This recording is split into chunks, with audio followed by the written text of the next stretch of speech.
మొన్న ఎన్నిక జరిగింది బీహార్ లో నబీన్ అని ఇవాళ బీజేపీ అధ్యక్షుడు అయ్యాడు. ఆయన ఆ నియోజకవర్గం ఎప్పుడు వాళ్ళదే.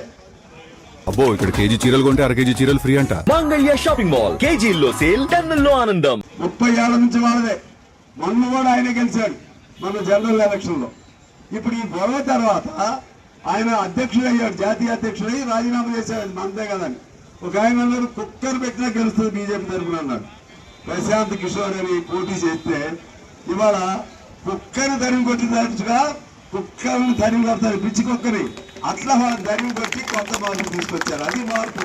జరూరీ ఏమంటారు బదలా జరూరీ హాయ్, మార్పు తథ్యం.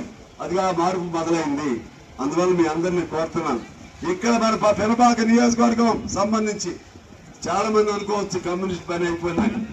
కమ్యూనిస్టుల పని అవ్వటం కానీ, కమ్యూనిస్టులని అంతం చేయటం కానీ, కమ్యూనిస్టులు లేకుండా చేయటం కానీ ఎవరి వల్ల ఈ భూ ప్రపంచంలో కాదు, ఎవరి వల్ల కాదు. మా అయోధ్య లేడు. అయోధ్య ఉంటే వాడు సంతోషపడేవాడు. అయోధ్య లేకపోయినా ఇంతమంది వందలాది మంది ఉన్నారు.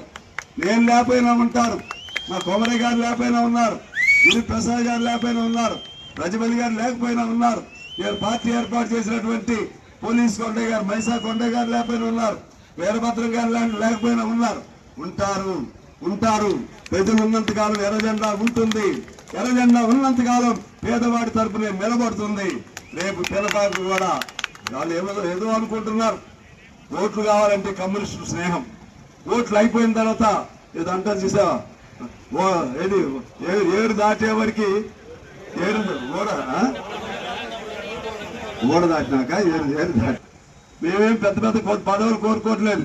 కానీ మమ్మల్ని అవమానపరిస్తే బీఆర్ఎస్ కి ఏ గతి పట్టిందో అదే గతి మీకు పడుతుంది.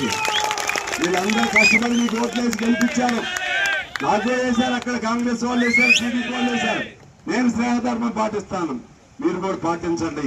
పాటించకపోతే మీకు రక్షించేవాడు ఎవడు ఉండడు. మిమ్మల్ని ఉండాలని మేము కోరుకుంటున్నాం కాంగ్రెస్ ని. ఎందుకంటే బీజేపీ లాంటి మతోన్మాద పార్టీ రాకూడదని మేము కోరుకుంటున్నాం. అందుకని మేము సపోర్ట్ చేశాం. మీ పతనం మీరే రాసుకుంటే, మీ పతనానికి సంబంధించి మీరే దానికి శిలాపలకం తయారు చేసుకుంటే, మీ దాన్ని ఏమంటారు, మీ శ్మశాన వాటికి ఉంటుంది శవపేటికను మీరే తయారు చేసుకుంటే మేమేం చేయలేం. అందుకని చెప్తున్నాను, కమ్యూనిస్టుల్ని వీళ్ళేముందని చిరంజీవి సినిమా డైలాగ్ చూసావా, ఒక్కే కదా అని పీకితే పీక కోస్తామని. ఒక్కే కదా, కమ్యూనిస్టే కదా, వీళ్ళు 10 మందే కదా అనుకుంటే ఈ 10 మంది చాలు మీ సంగతి చూస్తారని చెప్పి తెలియజేస్తున్నాను. అందువల్ల భయపడే సమస్య లేదు. కమ్యూనిస్టులు మనం నిజాయితీగా ఉండేవాళ్ళం, చివరి వరకు ధైర్యంగా ఉండేవాళ్ళం. పోరాటాలకు మారిపోయారు కమ్యూనిస్టులు.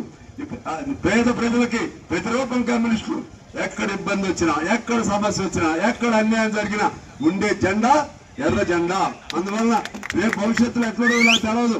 అవసరమైతే పినపాకు కూడా పోటీ చేయాల్సి వస్తే మళ్ళా కూడా పోటీ చేయడానికి సిద్ధంగా ఉంటామని చెప్పి తెలియజేస్తూ మీ అందరికీ హృదయపూర్వక నమస్కారాలతో సెలవు తీసుకుంటాం.